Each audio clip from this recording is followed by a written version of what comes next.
Hello Chetan గారు. నమస్తే అండి. చేతన్ గారు, నరాల బలహీనత ప్రాబ్లమ్ కూడా మనం కామన్ గా వింటూ ఉంటాం కదండి.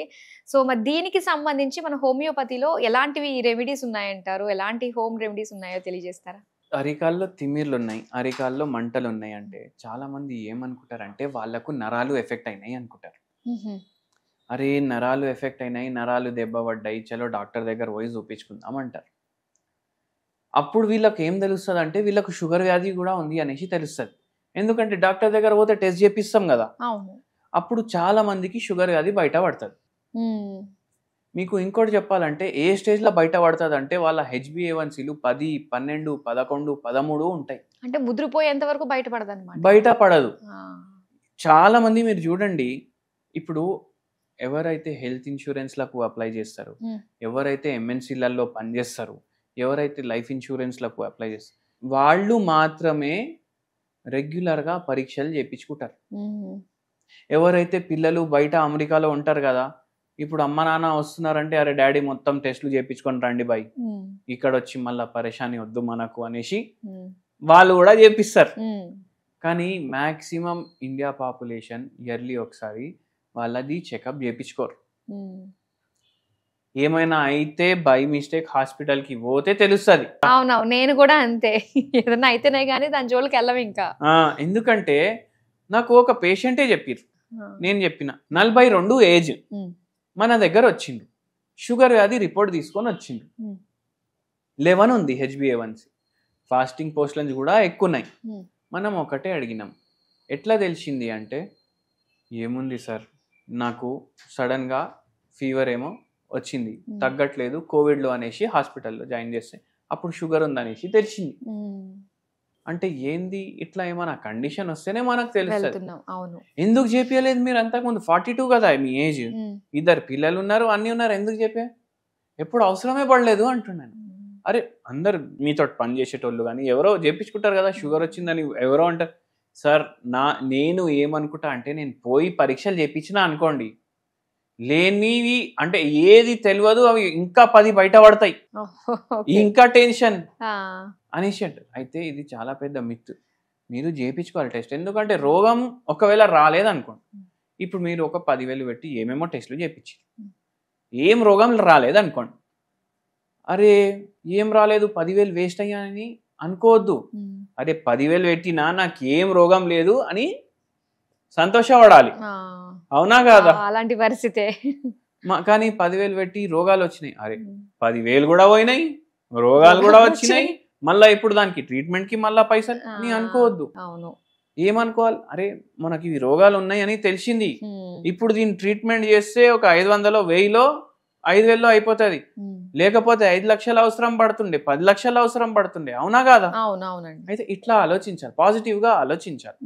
అది మనం చేయం. అందుకే రెగ్యులర్లీ మీరు టెస్టులు చేసుకుంటే మీకు తెలుస్తుంది. ఇప్పుడు ఈ పేషెంట్ 42 ఇయర్స్ ఉండే, ఈయనకు అరికాల్లో తిమ్మిర్లు ఉన్నాయి, అరికాల్లో మంటలు ఉన్నాయి, తొడ భాగంలో నొప్పులు ఉన్నాయి, చక్కెర వస్తుంది, మళ్ళా స్టెప్స్ ఎక్కేటప్పుడు జల్లు జల్లు అంటున్నాయి అంట కాళ్ళు, ఎక్కడ పడిపోతా అనేసి భయం అవుతుందంట. ఏంది ఇప్పుడు సార్, నాకు ఇప్పుడు షుగర్ తగ్గాలి, ఎన్ని గంటలు పడుకుంటారు మీరు? 6 గంటలు పడుకుంటా. మళ్ళీ ఈ నరాల ప్రాబ్లం కూడా తగ్గాలి కదా, ఫస్ట్ నరాల ప్రాబ్లం తగ్గాలి, దాని తర్వాత షుగర్ తగ్గాలి అన్నారు.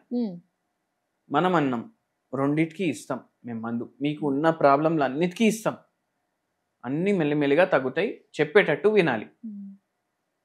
వెయిట్ కూడా జర ఎక్కువ సైడే ఉండే, 90+ ఉండే. మనం చెప్పినాము మీరు ఇప్పుడు షుగర్ వ్యాధి ఉంది, ఈ నరాలు దెబ్బపడ్డాయి, ఇది షుగర్ వల్లనే దెబ్బపడ్డాయి మీకు, అవునా షుగర్ వల్ల నరాలు కూడా దెబ్బపడతాయి అనేసి పేషెంట్ అడిగిండ్రు. మనం ఏం చెప్పినాం, అరే నరాల బలహీనత రావడానికి కారణాలు ఎన్నో ఉంటాయి, దాంట్లో షుగర్ ఒకటి ప్రామినెంట్ కారణం.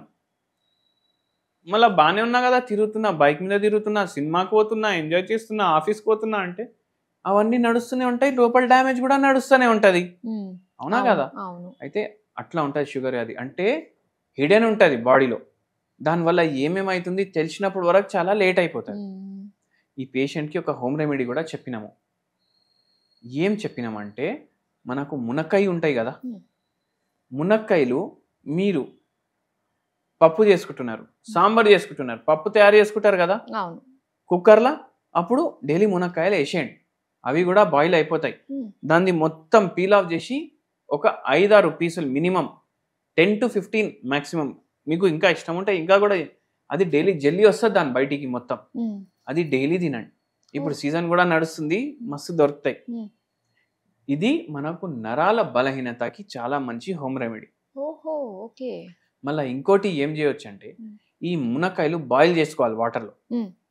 మంచిగా దాన్ని వాటర్ ప్లస్ 1 గ్లాస్లోనే బాయిల్ చేయండి మీరు. దాన్ని మంచిగా దంచేసేయండి. బాయిల్ చేసిన తర్వాత దానికి మొత్తం అది పైన హార్డ్ ఉంటుంది, లోపల సాఫ్ట్ ఉంటుంది కదా, దంచితే మొత్తం అది వచ్చేస్తుంది వాటర్లో. అది ఫిల్టర్ చేసుకోండి. ఫిల్టర్ చేసుకుంటే ఏమవుతుంది, మొత్తం వచ్చేస్తుంది మనకు కిందికి. ఇది మొరింగా సూప్ అనేసి తాగుతారు చాలా మంది. బర్మా అనేసి ఒక కంట్రీ ఉంది. బర్మా అంటే పాత పేరు, మయన్మార్ ఇప్పుడు కొత్త పేరు. అక్కడ మొరింగా సూప్ అంటే చాలా ఫేమస్. మీరు కూడా తాగండి మొరింగా సూప్ డైలీ ఒక పూట. నరాల బలహీనతలో కొంచెం మీకు డిఫరెన్స్ అనిపిస్తుంది. దాంతోపాటు ఈ పేషెంట్కి హోమియోపతి మందులు కూడా ఇచ్చినాం. అట్లా మంచిగా తగ్గిపోయింది పేషెంట్కి. షుగర్ వ్యాధి కూడా తగ్గింది, నరాల బలహీనత కూడా తగ్గింది. సో మనకు అన్ని అందుబాటులో ఉండేవే, కానీ మనం వాటిని నెగ్లెక్ట్ చేస్తూ ఉంటాం తీసుకోవడానికి. మునక్కాయ ఏమో ఎందుకు వాడతారు, అరే సాంబార్లో మంచి టేస్ట్ వస్తుంది అనేసి వాడతారు, కానీ దాంట్లో ఉన్న గుణాలు మనకు తెలియదు. సో డైలీ తీసుకున్నా కూడా ఇది మనకి మంచిగా చేస్తుంది. మంచిగా చేస్తుంది. Okay, thank you so much Chetan గారు. ఓకే అండి.